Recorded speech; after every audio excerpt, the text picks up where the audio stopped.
3 slides है। इन slides के ऊपर मैं ले लूंगा ब्लड का सैंपल ले लेंगे, right. So will try to test the blood group.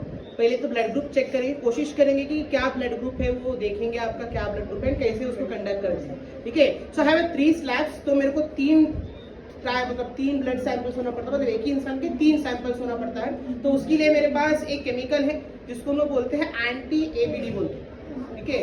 इसको हम क्या बोलते हैं, एंटी एबीडी, ठीक है।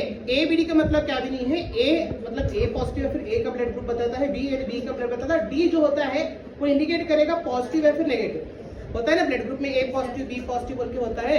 तो मेरे पास ऐसे 3 केमिकल्स हैं जिनको हम लोग एंटीजेंस बोलते हैं। क्या बोलते हैं इनको हम लोग, antigens. We have antigen A, कौन सा कलर का है antigen A, it's blue colour, right.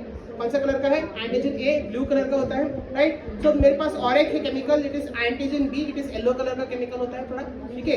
And तीसरा मेरे पास और एक केमिकल है, इट इज एंटीजन डी। थोड़ा इसका कलर नहीं, इसका थोड़ा कलर चेंज हो गया, may be little bit has change the colour because D colour जो होता है इट इज ट्रांसपेरेंट, पानी के जैसा होता है। We will see whether it will work और नॉट, बट फिलहाल के लिए इसको हम लोग रख लेंगे यहाँ पे, ठीक है।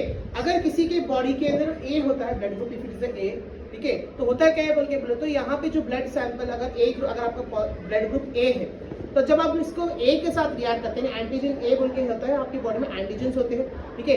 ये क्या करता है, लिक्विड उस एंटीजेंस को खा लेता है, ठीक है, उनके साथ अटैच हो जाता है, जिसकी वजह से आपका ब्लड जो होता है वो फट जाता है, जैसे दही फटता है, ठीक है, प्रेसिपिटेशन बनाता है। अगर आपका ब्लड ग्रुप ए है तो आपका ब्लड ग्रुप सिर्फ ए के साथ ही रिएक्ट करता, बी के साथ रिएक्ट नहीं करता, नहीं बी जो केमिकल है मेरे पास इसके साथ रिएक्ट नहीं करेगा, ठीक है, क्योंकि आपके ब्लड में बी एंटीजेंस नहीं होंगे तो बी के साथ रिएक्ट नहीं करेगा, सिर्फ ए के साथ रिएक्ट करेगा। इट इंडिकेट्स व्हाट, ए है आपका ब्लड ग्रुप। अब पॉजिटिव है नेगेटिव है किससे पता चलता है, डी से पता चलता है। अगर डी किसी ब्लड के साथ ऊपर डालेंगे तो ब्लड के साथ रिएक्ट करके वो फट जाता है, जो उसके प्रेसिपिटेट्स बनना शुरू हो जाते हैं, तो समझ जाना कि वो पॉजिटिव है। अगर नहीं बन रहे प्रेसिपिटेशन तो उसको हम क्या बोलते हैं, इज ए नेगेटिव, ठीक है। अगर ए के साथ रिएक्ट होता है blood, that is a positive, यानी ये दोनों रिएक्ट होते हैं, तो ये दोनों रिएक्ट होते हैं तो हम इसका क्या बोलते हैं, ए पॉजिटिव, यानी इसका भी फटेगा इसका भी फटेगा, यानी ए का भी फट जाता है और डी का भी फटता है तो क्या बोलते हैं, ए पॉजिटिव बोलते हैं। अगर डी नहीं फटेगा सिर्फ ए फटता है तो क्या बोलेंगे हम लोग, ए नेगेटिव, ए नेगेटिव, ठीक है।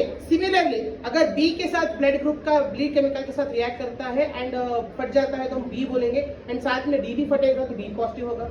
डी नहीं फटता सिर्फ बी फटेगा तो उसको क्या बोलते हैं, बी नेगेटिव। अगर दोनों ए एंड बी फटते हैं, ठीक है, नो दोनों अगर ए एंड बी फटेंगे तो उसको हम क्या बोलते हैं बेटा, A B positive, A B बोलते हैं। अगर ये तीसरा भी फटेगा तो तीनों ब्लड सैंपल्स फट जाएंगे तो उसको क्या बोलते हैं, ए बी पॉजिटिव। ये 2 फटेगा तीसरा नहीं फटेगा तो क्या बोलते हैं हम लोग, ए बी नेगेटिव। अब ये दोनों भी रिएक्ट नहीं कर रहे, यानी दोनों ब्लड सैंपल्स नहीं फट रहे हैं, सिर्फ ये एक ही फटा तो उसको हम क्या बोलते हैं, ओ पॉजिटिव। तीनों ब्लड ग्रुप रिएक्ट नहीं करे तो उसको हम क्या बोलते हैं, ओ नेगेटिव। क्लियर, समझ में आ रहा? तो who will give me your blood samples, anyone, come थोड़ा आप इधर करीब आओ, छुपाएंगे इसके हाथ में। Okay, so before that will take a what, साफ करेंगे इसका हाथ, तो उसके लिए